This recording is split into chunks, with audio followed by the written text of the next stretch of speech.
Hello everybody, chess coach Tendai here. Today I'm going to highlight the importance of chess notation. Chess notation, the language of chess, which enables us to replay games that have been played a long time ago. Chess notation, which enables us to record our own games and be able to analyze them. I'm going to play through a game called the Opera game, which was played by the American prodigy Paul Morphy against a Duke and a Count. Imagine this game was played in 1858. That's almost 170 years ago. This game was played long back, but today we're able to replay the game. Just imagine how far back that is. So we are going to go through the game and you will be able to see the importance of chess notation. We will relive the moments of the game. And we are going to highlight the importance of the squares and the addresses of the pieces. Okay, let's start. E4, the first move is E4. So this first move leads to what is called an open game generally. An open game where the pieces have a lot of play. It's different from other openings like D4, which would lead to what is called a semi-closed game. So let's focus on E4 for now. Black responded with E5. Okay. Now white continued with development. Development is just bringing out the pieces. So white brought out the knight. Brings out the knight, and the knight is attacking that black pawn on E5. Black defends the pawn on E5 with D6. So white cannot capture the knight, white cannot capture the pawn on E5 because if white does that, black simply recaptures and white is down on material. That's why white does not make that capture. Instead, white proceeds to develop, opens up on D4. You can see those arrows are showing the moves that can be played. That at this point, white can take the pawn on E5 or white is going to play D4. Now, the advantage of this move, which has just been played, is that it opens up a line, a diagonal rather, for the bishop on C1. Okay, what does black do here? Black's pawn on E5 is being attacked, so black decided to attack the knight that way. Okay, how does white proceed? White proceeds to capture on E5. And how does black respond here? Black has some options. Black can take the pawn on E5 with his own pawn or capture the knight. Those are two of the options. What does black do? Black decides to capture on F3 instead. And there is a good reason why black has played that way. Because if black had rather decided to capture the pawn, here white is going to gain material. How? White is going to exchange queens. Queen takes D8.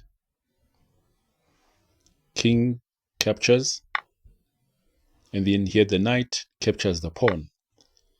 And when you count the number of pawns in the game, you will see that white has 7 pawns and black has 6. So white is now up a pawn. And that's a good advantage which a strong player can use to win the game, to convert that to a win. So let's go back to the game. In this position, black took on f3, bishop. So those are the options there. Black takes. And then here, what does white do? White, the queen on d1 is being attacked by the bishop. So white is going to capture. White captures the bishop and black recaptures in the center.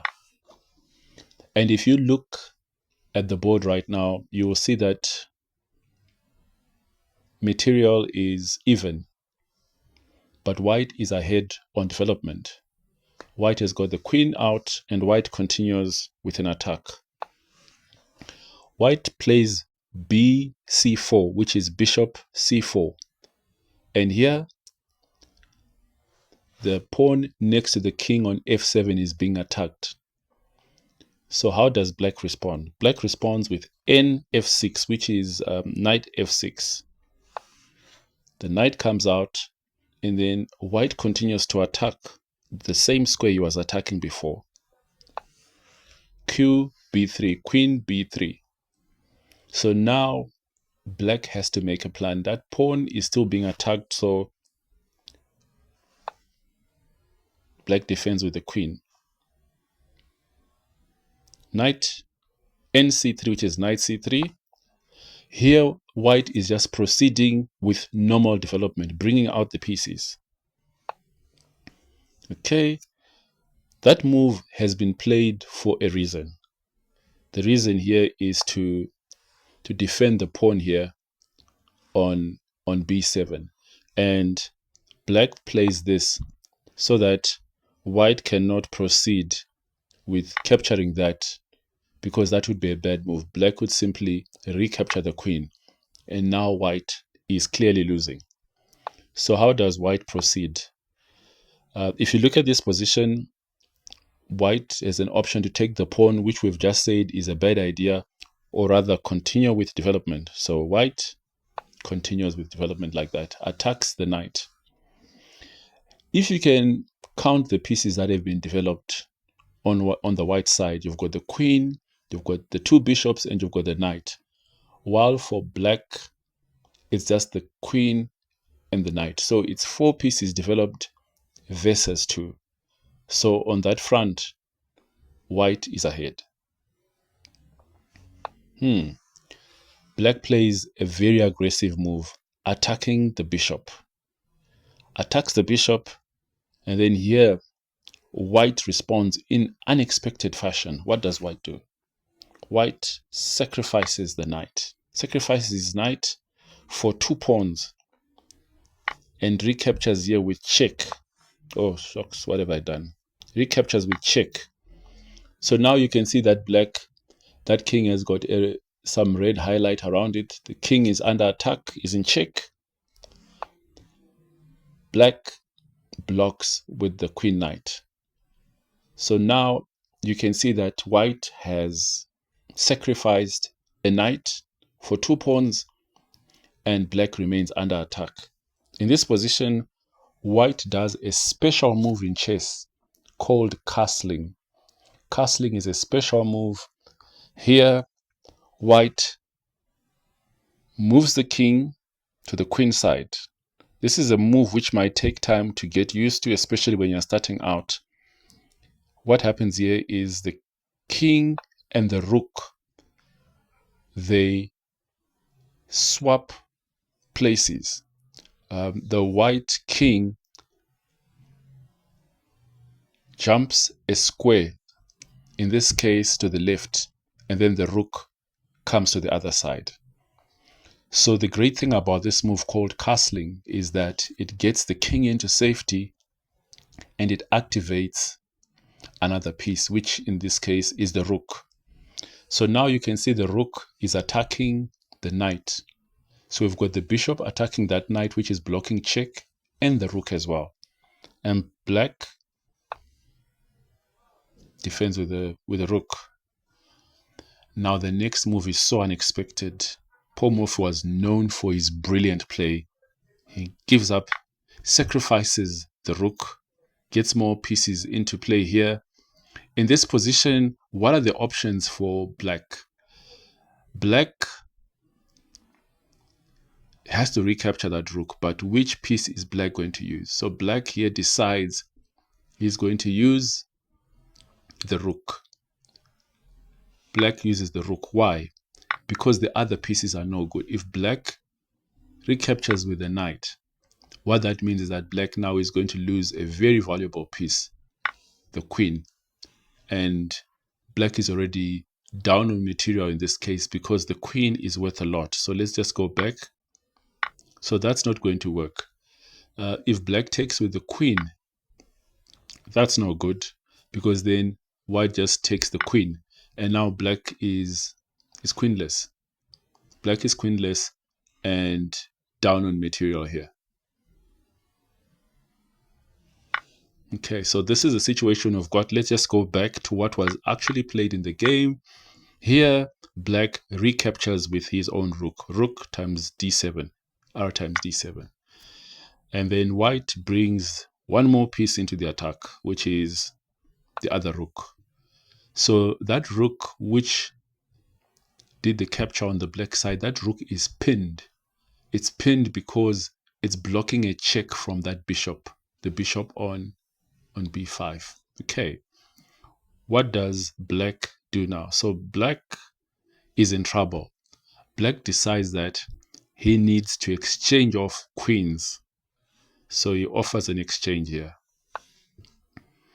Black offers an exchange, and then white concludes the game in brilliant fashion, something which black did not see coming at all. What does white do here?